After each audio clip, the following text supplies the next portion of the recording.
जब भी आप एसक्यूएल सर्वर इंस्टॉल करते हो तो 4 डेटाबेस ऑटोमेटिकली क्रिएट होते हैं जो एसक्यूएल सर्वर को आगे चलाने के लिए काम आते हैं, जिसमें से मास्टर है, एमएसडीबी, मॉडल और टेम डेटाबेस। उसमें से सबसे पहले हम लोग मास्टर की बात करते हैं, जिसमें फ़ाइल की इन्फॉर्मेशन होती है कि फ़ाइल सेव कहाँ है, लॉगिन इन्फॉर्मेशन, एसक्यूएल सर्वर की कॉन्फ़िगरेशन, लिंक्ड सर्वर्स की इन्फॉर्मेशन और स्टार्टअप प्रोसीजर्स कुछ छोटे छोटे काम करने के काम आते हैं, जैसे कि सर्वर उसको मेंटेन करता है। उसके बाद आता है मॉडल डेटाबेस का नंबर। ये एक खाका का काम करता है। एक खाका आप बनाते हो, उससे आप और भी कॉपीज़ बनाते हो किसी चीज़ की। उसी तरीके से ये एक खाका है जिससे न्यू डेटाबेस क्रिएट होते हैं। ऑटोमेटिकली उसकी सेटिंग कॉपी होती है। टेम्परेरी डेटाबेस इसी से क्रिएट होता है हर सर्वर रीस्टार्ट पे।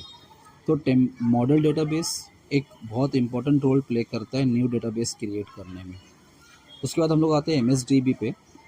एमएसडीबी एक एजेंट जैसा काम करता है। अगर आपको सर्वर से कुछ ईमेल भेजना है, बैकअप और उसकी हिस्ट्री को देखना है, उसको मेंटेन करना है, जॉब जो रन होते हैं, जो रात में आपका डेटा बैकअप होता है, बैंक का डेटा बैकअप होता है, ये सब इन्फॉर्मेशन एमएसडीबी में होती है। और एक फिर टेम्पररी डेटाबेस पे आते हैं। टेम्पररी डेटाबेस हर एक डेटाबेस से शेयर्ड होता है। इसमें आप 2 टाइप के डेटाबेस क्रिएट कर सकते हो, टेम्पररी और ग्लोबल टेम्पररी।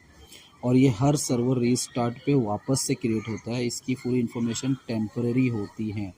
उसके बाद कुछ database server SQL server automatically आपको देता है, जिसमें रिपोर्टिंग सर्वर आते हैं, रेप्लिकेशन सर्वर आते हैं और रिसोर्स डेटाबेसेस आते हैं। ये सब जो है ये इस तरीके की डेटाबेस है। जब आप इसको लगता है तो आप इसको इंस्टॉल करो, अदरवाइज़ 4 ही इंपॉर्टेंट है।